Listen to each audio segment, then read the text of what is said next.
예배로 나오신 성도님들을 주님의 이름으로 환영합니다. 날씨가 아무리 차가워져도 주님 품에 있는 자들은 하나님의 따뜻한 은혜와 사랑을 누리게 될 줄 믿습니다. 아멘. 이제 함께 예배합니다. 하나님께 예배하는 사람은 영과 진리로 예배해야 합니다. 아멘.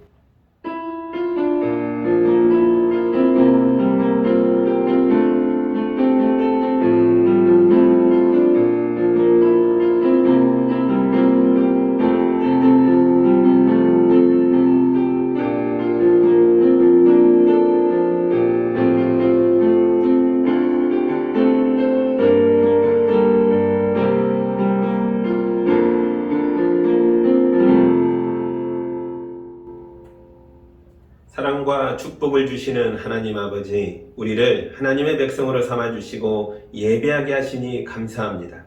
이 시간 하늘의 문을 여시고 우리에게 은혜를 베풀어 주셔서 사막처럼 퍽퍽한 시간을 보내고 온 성도들에게 생수를 주시고 배고픈 아이처럼 결핍의 시간을 보낸 성도들을 은혜의 말씀으로 먹여주시고 고아처럼 외로웠던 성도들을 주님의 넓고 크신 가슴으로 포근하게 안아 주시옵소서. 예수님의 이름으로 기도합니다. 아멘. 찬송가 104장 함께 찬양하겠습니다.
우리 한 주간의 삶을 되돌아보면서 하나님 앞에 서기에 부끄러운 것들, 예배하기에 꺼내놓기 어려운 것들이 있다면 이 시간 먼저 다 고백하고 용서받는 기도를 함께 드리겠습니다.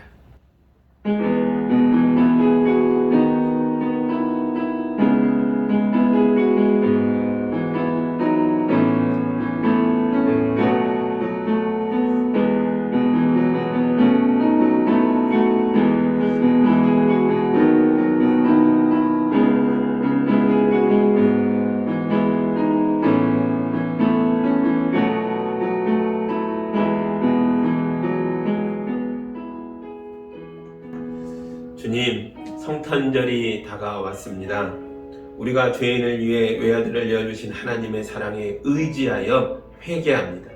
주여, 우리 인생에는 연약함과 부족함과 깨어짐과 뒤틀림이 있습니다. 우리를 불쌍히 여겨 주옵소서. 예수님은 만민의 구주로 이 땅에 오셨건만 우리는 구원자 예수님을 따르지 않았습니다. 빛이 임했는데도 어둠이 익숙한 우리는 빛을 싫어하고 멀리했습니다. 예수님은 온유하게 말씀을 이루시고 우리를 위하여 겸손하게 십자가를 짊어져 주셨건만 우리는 마음이 거칠어져서 하나님을 멀리하고 험한 말을 하고 잘못된 행동을 반복하며 살았습니다. 주여, 우리를 불쌍히 여겨 주옵소서. 우리가 참된 마음으로 회개하오니 우리의 죄를 용서하여 주옵소서. 예수님의 이름으로 기도합니다. 아멘. 우리 주님의 용서와 치유와 화해의 말씀을 들으시기 바랍니다. 너희는 옷을 찢지 말고 마음을 찢어라. 주 너희의 하나님께로 돌아오너라. 주님께서는 은혜롭고 자비로우시며 오래 참으시며 한결같은 사랑을 늘 베풀어 주시고 불쌍히 여기는 마음이 많으셔서 뜻을 돌이켜 재앙을 거두신다. 아멘. 이제 용서받은 예배자로서 사도신경으로 우리의 신앙을 함께 고백하겠습니다. 나는 전능하신 아버지 하나님 천지의 창조주를 믿습니다. 나는 그의 유일하신 아들 우리 주 예수 그리스도를 믿습니다. 그는 성령으로 잉태되어 동정녀 마리아에게서 나시고 본디오 빌라도에게 고난을 받아 십자가에 못 박혀 죽으시고 장사된 지 사흘 만에 죽은 자 가운데서 다시 살아나셨으며 하늘에 오르시어 전능하신 아버지 하나님 우편에 앉아 계시다가 거기로부터 살아있는 자와 죽은 자를 심판하러 오십니다. 나는 성령을 믿으며 거룩한 공교회와 성도의 교제와 죄를 용서받는 것과 몸의 부활과 영생을 믿습니다. 아멘. 찬송가 112장 우리 함께 찬양하겠습니다.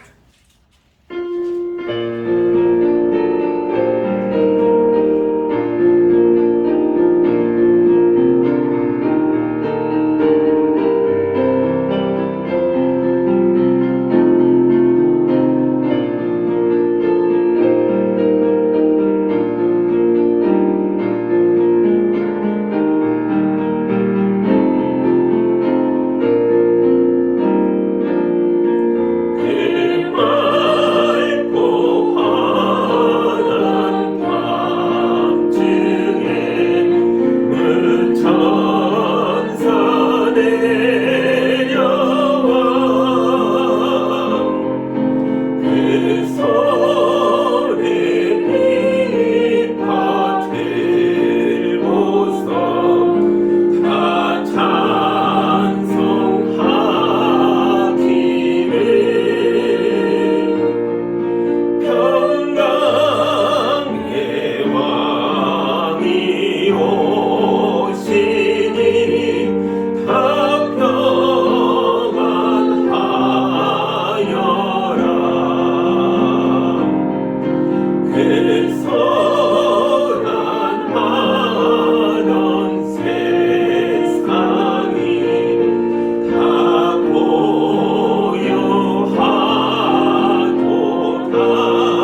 우리 함께 기도합니다. 사랑의 하나님 아버지, 어둠이 깊었던 이 세상에 우리 주님을, 우리 예수님을 빛으로 보내주셔서 감사합니다. 이 죄인들이 예수님을 만났고 예수님을 알았고 예수님을 경험하면서 천국의 백성이 되었습니다. 아직 어둠의 기운이 남아있어서 우리의 세상살이가 힘들고 외롭고 어려울 때도 있지만 곧 이 어둠이 다 끝나고 마침내 주님이 오셔서 이 땅에 하나님의 나라를 완성하실 줄 믿습니다.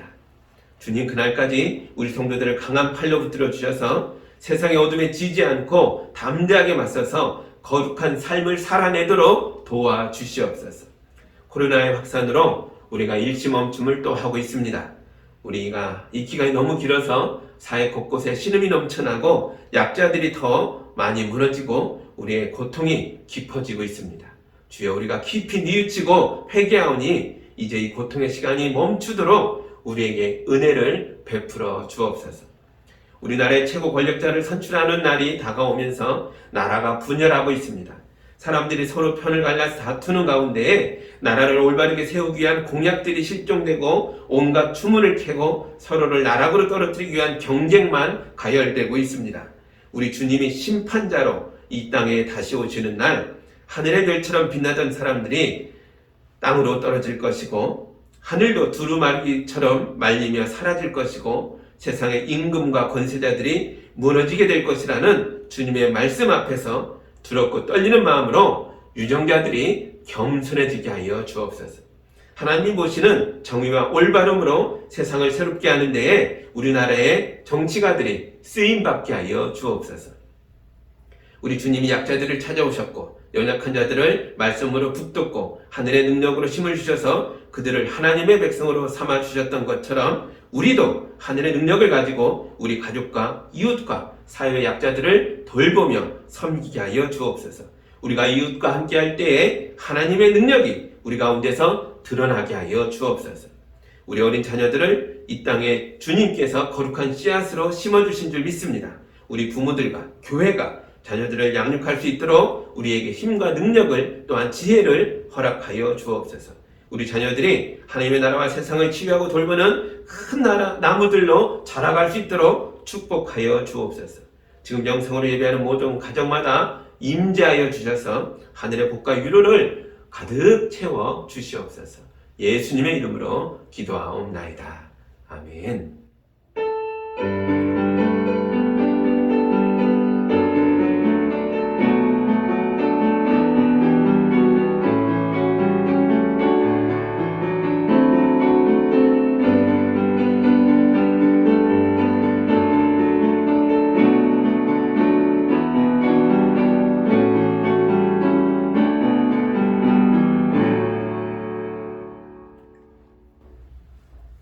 오늘 우리에게 주시는 하나님의 말씀은 누가복음 1장 39절에서 45절의 말씀입니다. 주님의 말씀을 봉독할 때에 여러분도 함께 보시기 바랍니다. 그 무렵에 마리아가 일어나 서둘러 유대 산골에 있는 한 동네로 가서 사가랴의 집에 들어가 엘리사벳에게 문안하였다. 엘리사벳이 마리아의 인사말을 들었을 때에 아이가 그의 뱃속에서 뛰놀았다. 엘리사벳이 성령으로 충만해서 큰 소리로 외쳐 말하였다.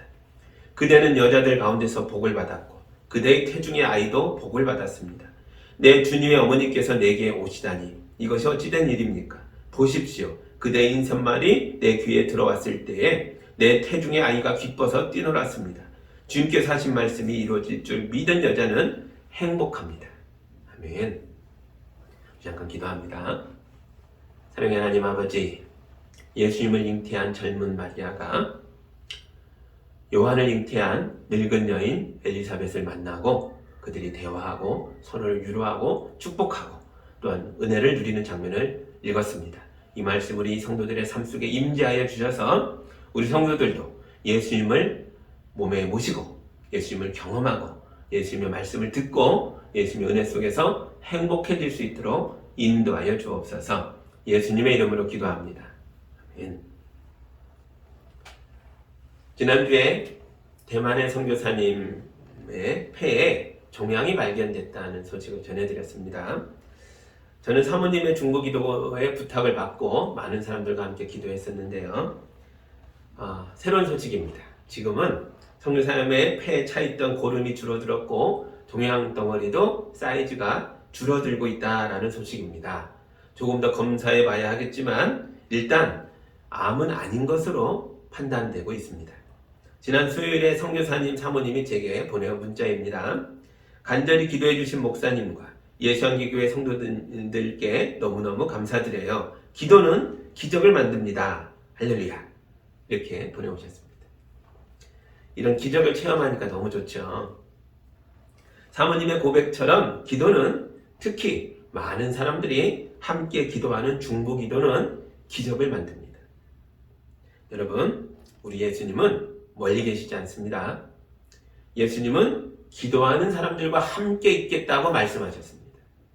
제가 마태복음 18장에 있는 주님의 말씀을 읽어드립니다.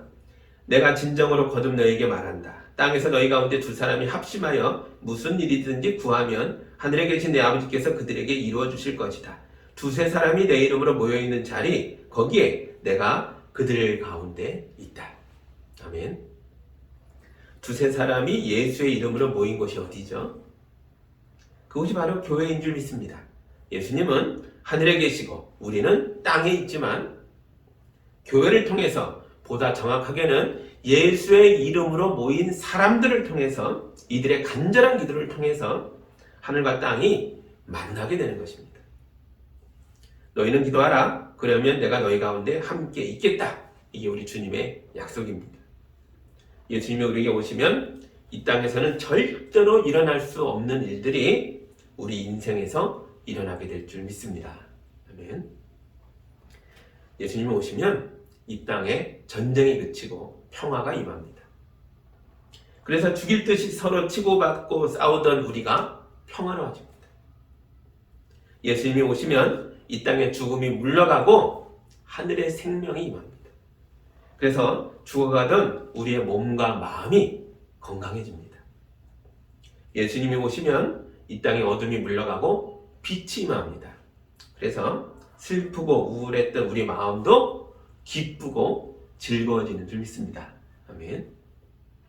혹시 지금 누군가와 치고받고 싸우는 전쟁 중이시거나, 아니면 병들어서 죽어가고 있거나, 아니면 마음이 시커멓게 타들어가서 썩어서 정말 어둠에 삼켜진 것 같은 분들이 있다면 여러분의 인생에 예수님이 오시기를 간절히 바라며 기도하시기 바랍니다. 그리고 이런 기도는 혼자 하는 기도가 아니죠. 교회에 오셔서 교인들에게 나를 위하여 기도해 주십시오. 중보의 기도를 부탁하시기 바랍니다. 두세 사람이 모여 예수의 이름으로 기도하는 곳에 우리 주님이 임하십니다. 예수님이 임하시는 임재 속에서 하늘의 평화와 안식을 누리는 예수한기교회 성도들이 다 되시기를 주님의 이름으로 축복합니다. 아멘. 오늘은 기다림의 절기 대림절의 네 번째 주일입니다. 오늘 본문에서는 아기의 탄생을 기다리는 두 명의 임산부가 나오는데요. 하나는 나이가 많은 여인이고 하나는 이제 막 소녀티를 벗고 있는 젊은 여인입니다. 오늘은 이 여인들이 찾은 평화와 행복에 대해서 말씀을 나누고자 합니다. 39절과 40절을 보시죠. 그 무렵에 마리아가 일어나 서둘러 유대 산골에 있는 한 동네로 가서 사가랴의 집에 들어가 엘리사벳에게 문안하였다. 아멘. 두 명의 임산부의 이름이 나오죠. 마리아와 엘리사벳입니다. 대부분의 엄마들은 태어날 아기를 기다리면서 행복해하죠. 그러나 마리아와 엘리사벳은 출산날이 다가오는 게 무섭고 두려웠을 겁니다. 일단 둘 다 초산이어서 출산 경험이 전혀 없는 분들이에요. 그러므로 아기를 낳는다는 게 경험이 없으니까 얼마나 걱정이 되겠습니까? 그리고 마리아는 아직 결혼도 하지 않은 미혼모입니다. 그래서 마리아는 아빠 없이 태어나는 아기의 미래가 걱정스러웠겠죠. 엘리사벳은요, 수십 년 결혼 생활 만에 드디어 임신했는데 너무 노산이에요. 그래서 늙은 부모에서 태어나는 아이의 장래에도 걱정스러웠을 겁니다. 이 아이가 성장기 이후에 내가 있을까 그런 생각도 할 수 있는 거죠. 이 세상에 아이가 태어나는 건 엄청난 축복이죠. 그러나 어떤 부모님들은 마리아와 엘리사벳처럼 이 땅에 자기 자식이 태어나는 걸 마냥 기뻐할 수가 없다는 거죠. 이 아기가 살아갈 세상이 너무 험하고 악한데 내가 지켜줄 능력이 없다고 느껴질 때에 부모는 근심이 되는 겁니다. 제가 청년 사역을 할 때에 청년의 일터를 방문하는 청년 일터 신방을 했었는데요. 그때 한 여자 청년이 그래요. 목사님, 아무리 목사님이라도 제가 일하는 곳에는 오실 수 없습니다. 그래요. 이 청년은 미혼모들의 공동체에서 일하는 사회복지사입니다. 저는 지금까지 많은 공동체 시설을 방문해 봤습니다. 장애인 공동체도 가봤고, 부모 없는 아이들과 함께하는 공동체도 가봤고, 또 노인들만 모아놓은 것도 가봤고, 거기서 가서 대화도 나누고 식사도 같이 하고 예배도 인도하고 그분들 안고 축복도 했습니다. 저는 춘천교도소도 가봤고 여주교도소도 가봤어요. 그 교도소에 가서 재소자들과 함께 성경 공부도 인도해보고 예배도 드렸습니다. 그러나 미혼모 공동체만큼은 저를 환영해주지 않기 때문에 아직까지도 가보지 못했습니다. 미혼모 공동체에 무슨 비밀이 있는 건가요? 그런 게 아닙니다. 사회복지사 청년이 저보고 그래요. 목사님 죄송합니다. 우리 공동체 안의 사람들은 남자들에게 상처를 받은 사람들입니다. 심지어 우리 시설을 방문했던 목사님들도 여러 가지 말로 우리에게 깊은 상처를 더해 주었습니다. 그래서 우리 공동체는 남자 출입 금지 구역입니다. 이들에게 어떤 비밀이 있어서 폐쇄적이 된 게 아니라 세상이 그들을 받아주지 않기 때문에 고통을 주는 세상으로부터 상처를 덜 받으려고 그들이 어쩔 수 없이 문을 닫아 걸어버린 겁니다. 심지어 목사님들도 남자 중심 시각으로 이들을 훈계하고 야단치면서 상처를 줬다는 거죠. 저는 좀 다르지 않을까요? 아니요, 다를 거 없습니다. 왜요? 저도 우리 시대에 태어나서 우리 시대의 물을 먹으며 우리 시대의 사상을 주입받고 살았으니까요. 저도 모르는 생각들이 제 안에 있는 겁니다. 사회에 만연해 있는 차별들이 제 안에도 있는 겁니다. 지금까지 우리나라가 외국으로 입양 보낸 아기들의 숫자가 무려 20만 명이 넘습니다. 이게 무슨 뜻이겠습니까? 대한민국이라는 나라는 이 귀한 생명들을 사랑해주지 않는 겁니다. 저도 대한민국의 국민 중에 하나였기 때문에 알게 모르게 이런 생각들을 공유하고 있는 거죠. 다만 너무 익숙해서 모를 뿐입니다. 우리 주변에는 사회적인 편견과 차별이 두려워서 마치 눈에 안 보이는 투명인간처럼 자신을 드러내지 못하고 살아가는 사람들이 있습니다. 마리아도 그랬습니다. 새 생명을 임신했는데도 이 놀라운 축복과 은혜를 품었는데도 이 여인은 사람들의 시선을 피해서 숨어야 했고 엘리사벳을 만들어 가는 것도 마치 스파이 작전처럼 은밀하게 가야 했습니다. 그런데 이제부터 놀라운 일이 펼쳐질 겁니다. 마음에 눌렸던 사람의 마음에 기쁨이 차오르게 될 것입니다. 숨어있던 사람이 큰 소리로 외치고 노래 부르게 될 것입니다. 41절과 42절입니다. 엘리사벳이 마리아의 인사말을 들었을 때 아이가 그의 뱃속에서 뛰놀았다. 엘리사벳이 성령으로 충만해서 큰 소리로 외쳐 말하였다. 그대는 여자들 가운데서 복을 받았고 그대의 태중의 아이도 복을 받았습니다. 아멘. 엘리사벳은 자기도 임산부고 자기도 출산에 대한 걱정이 태산인 사람입니다. 노산이니까 사실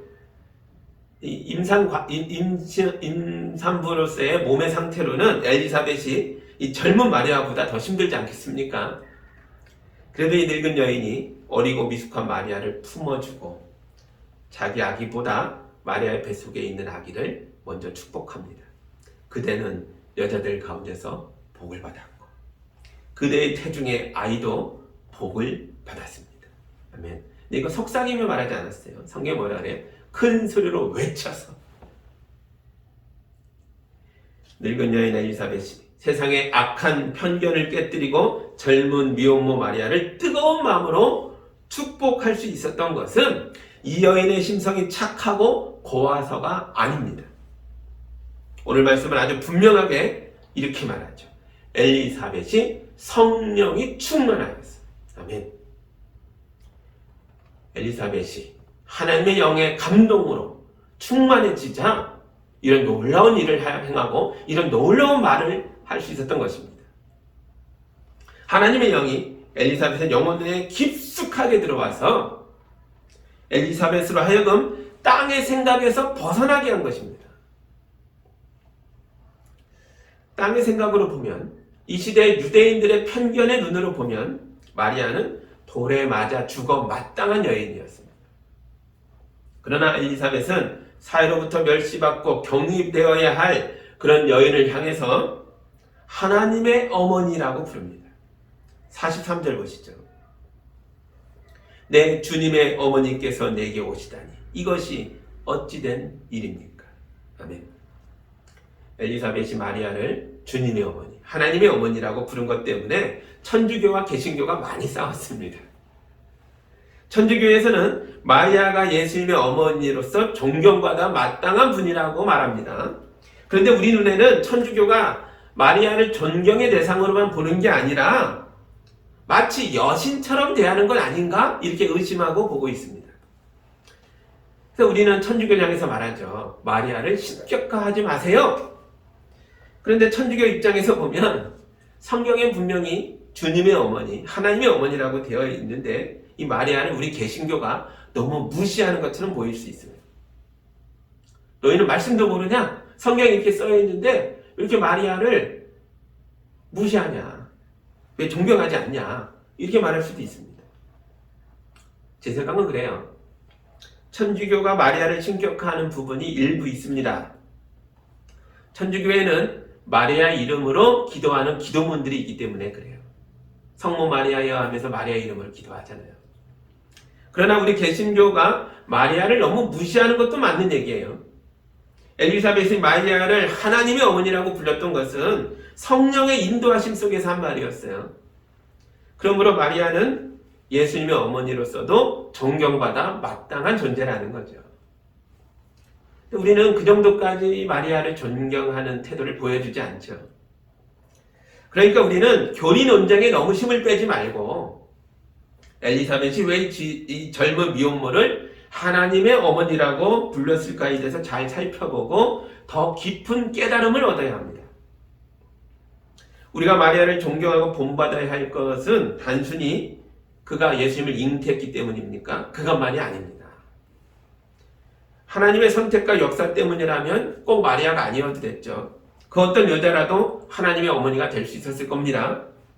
그러나 성령이 충만했던 엘리사벳이 마리아를 복된 여자라고 말한 건 하나님의 어머니라고 불러준 것은 단순히 그런 이유 때문만이 아니에요. 우리가 마리아를 사랑하고 존경하고 본받아야 할 부분이 있다면 그것은 바로 이 젊은 미혼모가 하나님의 말씀을 깨달았고 그 말씀을 믿었기 때문입니다. 45절을 보시죠. 주님께서 하신 말씀이 이루어질 줄 믿은 여자는 행복합니다. 아멘. 엘리사벳은 어린 마리아가 복 있는 사람이 된 것은 그녀가 주님의 말씀을 믿었기 때문이다 라고 말해주고 있습니다. 그리고 마리아가 이 말씀을 믿었으니 이제부터 이 여자는 행복한 여자다라고 선언해주고 있습니다. 여러분, 세상에는 돈이 있어야 행복하다고 말하죠. 또 성공해야 행복하다고, 원하는 것을 이루었을 때 행복하다고 말합니다. 그러나 성경 말씀은 달라요. 하나님의 사람들은 주님의 말씀이 이루어지는 것을 볼 때 행복합니다. 어린 미혼모가 예수님이 태어났을 때 무슨 생각을 했을까요? 과연 약혼자 요셉이 이 아기를 자기 아들로 받아줄까? 그렇게 약속을 하긴 했지만 과연 이 남자의 약속을 믿을 수 있을까? 그런 생각했을까요? 조금은 했을지 몰라요. 그러나 하나님의 말씀을 믿는 여인이었기에 그런 부질없는 생각들을 금방 다 털어버렸을 거예요. 그리고 이 아기가 하나님의 말씀대로 이 땅에 하나님의 나라를 가져오는 거룩한 메시아로 자라게 될 것을 기대했을 겁니다. 성경 곳곳에서는 마리아가 예수님께 그런 기대를 가지고 있었던 것을 보여주고 있습니다. 말씀에 대한 기대로 아기를 보니까 아기 예수가 성장하는 내내 어머니 마리아는 모든 것을 다 얻은 것처럼 행복했다는 거죠. 엘리사벳도 마찬가지입니다. 그녀는 늙은 몸으로 아기를 낳았습니다. 내가 얼마 살지 못하고 죽을 수도 있는데 그럼 이 아이가 험한 세상에 홀로 남겨져서 제대로 살 수 있을까? 내 남편도 너무 늙었는데, 나도 늙었는데 이제 태어난 아기가 살아갈 수 있을까? 그런 생각했겠습니까? 했겠죠, 조금은. 그러나 엘리사벳은 이 아이에게 다른 걸 봤어요. 주님이 말씀하신 말씀을 붙들었습니다. 이 아이는 주님의 길을 예비할 사람이 될 거라고 믿었습니다. 주님이 그렇게 말씀하셨으니까요. 이 아이가 누구였죠? 요한이죠. 세례 요한이죠. 그녀는 자기가 없는 세상에서도 하나님께서 이 아이를 붙들어 주시고 크고 놀라운 일을 행할 자로 키우시고 인도하실 줄 믿었습니다. 그래서 엘리사벳은 요한을 잉태하고 출산하고 키우는 시간 내내 행복했을 겁니다. 여러분 중에도 자녀를 보며 근심하는, 걱정하는 분들이 있을 텐데요. 하나님의 말씀을 믿으십시오. 하나님께서 자기 백성을 책임지십니다. 하나님께서 우리 자녀를 돌보십니다. 말씀이 이루어질 것을 믿고 우리가 하나님의 나라에 들어가는 그날까지 이 땅을 행복하게 사시기 바랍니다. 아멘. 마리아가 하나님의 말씀을 믿었고 그 말씀이 이루어지는 통로로 자기 인생을 내어놓았습니다. 그때 세상에 대한 그리고 자기 자신에 대한 마리아의 이해가 완전히 달라집니다. 마리아가 성령이 충만하고 믿음이 뛰어난 여인으로서 그리고 행복한 여인으로서 엄청난 신앙 고백을 합니다. 그 내용이 46절부터 55절까지 길게 이어지는데요. 마리아의 노래라고 부르는 내용입니다. 그래서 숨어왔고 은밀하게 다녔고 부끄러워했고 걱정했던 여인이었는데 엘리사벳을 만나 말씀의 삶을 나누고 격려받고 그가 변화되자 큰 소리로 노래합니다. 그 중에 48절을 보겠습니다. 그가 이 여종의 비천함을 보살펴 주셨기 때문입니다. 이제부터는 모든 세대가 나를 행복하다 할 것입니다. 아멘. 48절의 앞의 내용을 보면 마리아가 처음에는 자기 인생을 비천하게 여겼다는 걸 알 수 있습니다.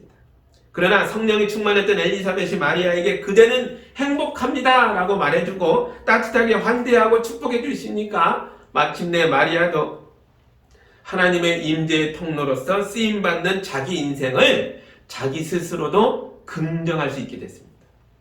주께서 이 여종의 비천함을 보살펴 주셨기에 이제부터는 모든 세대가 나를 행복하다 할 것입니다. 아멘. 난 이제 행복한 사람입니다 라는 성령 충만한 엘리사벳의 선포를 마리아가 받아들였습니다. 어린 마리아에겐 나이 많고 지혜롭고 성령이 충만한 엘리사벳과의 만남이 굉장한 축복이었다는 거죠. 이 만남이 그냥 이러는 게 아닙니다. 천사가 마리아에게 일러줬어요. 너의 먼 친척 엘리사벳도 잉태하였다. 가서 만나보라.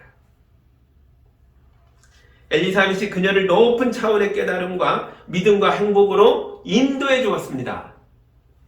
여러분도 그 누군가에게 이런 사람이 되어주십시오. 우리가 예수님을 믿음으로 발견하고 깨닫게 된 말씀들을 다른 사람들에게 나누어 줄 수 있어야 합니다. 우물에 물을 퍼올리면 더 맑고 깨끗하고 시원한 물이 그 자리를 채우는 법입니다. 우물물은 안 풀면 썩어요. 거기에 동물도 빠져 죽고 이끼도 끼고 그럽니다. 계속 퍼내야 그 물을 나눠줘야 우물이 계속 깨끗하고 신선하고 시원해지는 것입니다. 우리가 주님으로부터 받은 사랑과 말씀과 깨달음과 축복을 우리 이웃에게 나눠주면 여러분의 인생이 더 좋은 것들로, 더 놀라운 축복과 행복으로 가득 차게 될 줄 믿습니다. 아멘. 마리아가 믿음 안에서 자기 인생을 긍정하고 스스로도 자기를 축복하기 시작하자 그 다음에는 마치 봇물 터지듯이 마리아의 입에서 세상의 모든 약자들을 축복하는 기도가 노래가 되어 터져나왔습니다. 52절과 53절입니다. 줄인 사람들을 좋은 것으로 배부르게 하시고 부한 사람들을 빈손으로 떠나보내셨습니다. 그는 자비를 기억하셔서 자기의 종 이스라엘을 도우셨습니다. 아멘. 이것이 이 땅에 예수님이 오셔서 하신 일들입니다. 52절 제왕들을 왕대에서 끌어내리시고 비천한 사람을 높이셨습니다. 세상의 고민한 자들과 압제자들과 악한 자들은 예수님 앞에서 낮아지게 될 것입니다. 그러나 마리아처럼 이 땅에서 비천하게 살던 자들은 주님 안에서 높아지게 될 줄 믿습니다. 아멘. 세상에서 배고프고 굶주렸던 사람들은 예수님 안에서 좋은 것으로 배부르게 될 것입니다. 우리가 예수님을 기다리는 것은 종교적인 이유 때문만이 아닙니다. 예수님은 우리를 곤경에서 구해주십니다. 예수님은 비천했던 우리를 높여주십니다. 예수님은 배고픈 우리를 먹여주십니다. 예수님은 불행했던 우리를 행복하게 만들어줍니다. 예수님은 우리의 경제적인 상황과 정치적인 상황뿐만 아니라 우리가 살아가는 현실의 모든 영역에서 우리를 행복으로 인도해 주십니다. 그러려고 이 땅에 오신 겁니다. 마리아가 찾아간 엘리사벳의 집은 제사장 사가랴의 집이었습니다. 오늘날로 치면 엘리사벳의 집은 교회와 같습니다. 여러분, 예수의 이름으로 모인 교회는 하늘과 땅이 만나는 곳입니다. 엘리사벳이 마리아를 위로하고 격려하고 축복했던 것처럼 우리도 우리 교회에 찾아오는 모든 이들을 환영하고 축복해야 합니다. 특히 마리아처럼 사회에서 밀려나고 소외될 위험과 위기에 처해 있는 사람들이 오면 더욱더 끌어안아주고 도와주어야 합니다. 그때 우리는 예수님이 우리 가운데 오셨다는 것을 깨닫게 될 것입니다. 여러분도 어려움이 있을 거예요. 성령이 충만하고 말씀을 나누며 기도할 수 있는 그런 사람들과 어울리셔야 돼요. 교회 오는데도 외투를 지내는 게 아닙니다. 교회 오셨으면 성령이 충만하고 말씀을 알고 있고 뜨겁게 기도하는 사람들이 보일 거 아니에요. 그분들과 어울리셔야 돼요. 우리가 교회에서 합심하여 기도하면 기적이 일어납니다. 의인의 기도가 기적을 일으킨다는 것을 믿으시기 바랍니다. 우리의 기도를 통하여 예수님이 우리 인생 가운데 들어오셔서 우리 안에서 기적을 일으켜 주십니다. 다른 사람들이 기적의 주인공이 되는 것을 구경만 하지 마시고 여러분 한 분 한 분이 모두 기적의 주인공이 되기를 우리 주님의 이름으로 축복합니다. 아멘. 이제 마리아에 대해서 마지막으로 하나만 더 이야기하겠습니다.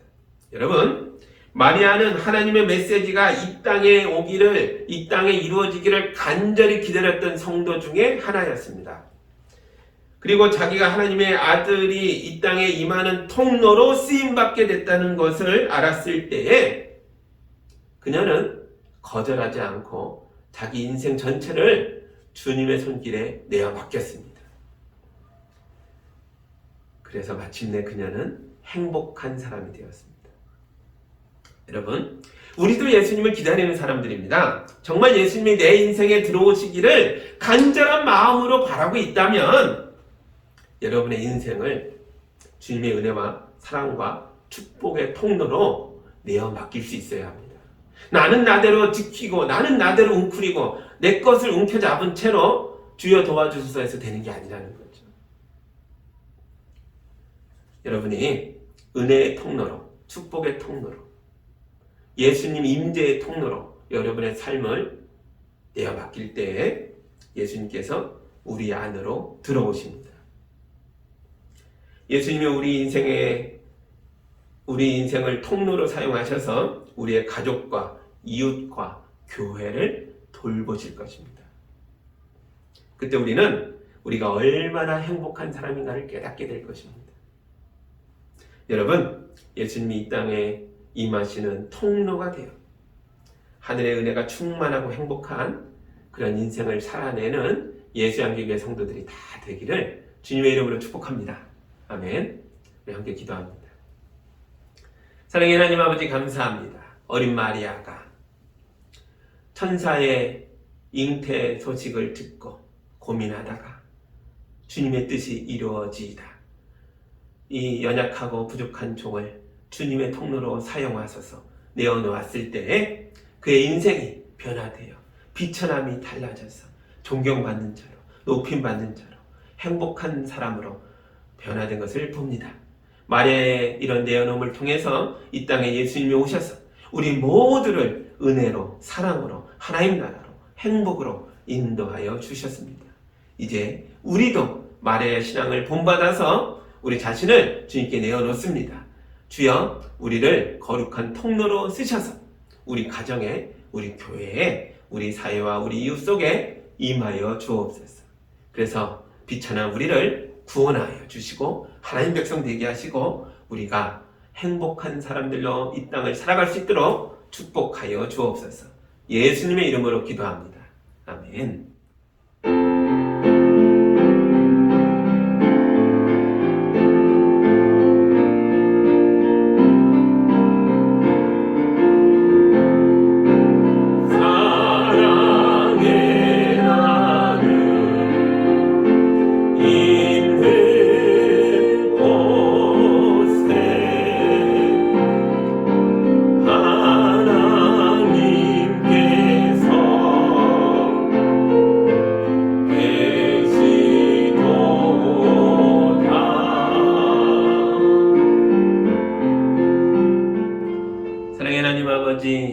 우리 성도들이 예수님이 오심에 대해서, 예수님이 우리에게 주신 빛과 은혜와 생명에 대해 감격하여 주님 앞에 나왔습니다.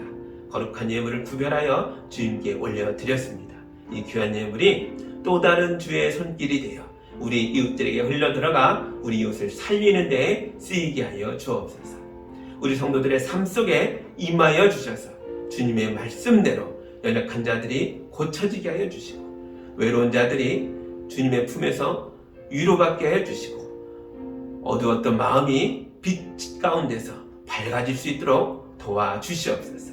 주님의 은혜를 거룩한 통로로 나아가는 성도들에게 부어주셔서 우리 성도들이 임하는 곳마다 주님이 임하는 곳이 되게 해주셔서 성도들의 가정과 삶의 모든 영역에서 은혜가 넘치게 하여 주옵소서. 예수님의 이름으로 기도합니다. 아멘.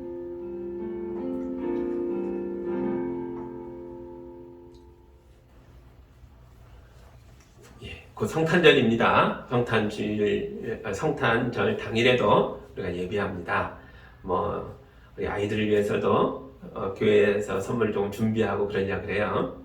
우리가 코로나의 이 극심한 속에서도 조심하며 모일 때에 주님 함께 하실 줄 믿습니다. 잘 준비해서 오십시오. 그래서 기쁨 가운데 주님을 만나는 시간이 되기를 바랍니다. 감사합니다. 우리 마지막 찬양 힘있게 부르고 우리 한 주간의 삶을 또 담대하게 살아내겠습니다.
일어설 수 예수 안에 오직 나는 승리함이라. 난 예수로 충만하네. 난 예수로 충만하네. 난 예수로 충만하네. 영원한 왕 내 안에 살아 계시네. 내 몸이 약해도 낙심하지 않은 것은 예수 안에 난 완전함이라. 화려한 세상 부럽지 않은 것은 난 예수로 충만함이라. 난 예수로 충만하네. 세상 모든 것들도 부럽지 않네. 난 예수로 충만하네. 영원한 왕 내 안에 살아 계시네. 난 예수로 충만하네. 세상 모든 풍파도 두렵지 않네. 난 예수로 충만하네. 영원한 왕 내 안에 살아 계시네. 영원한 왕 내 안에 살아 계시네.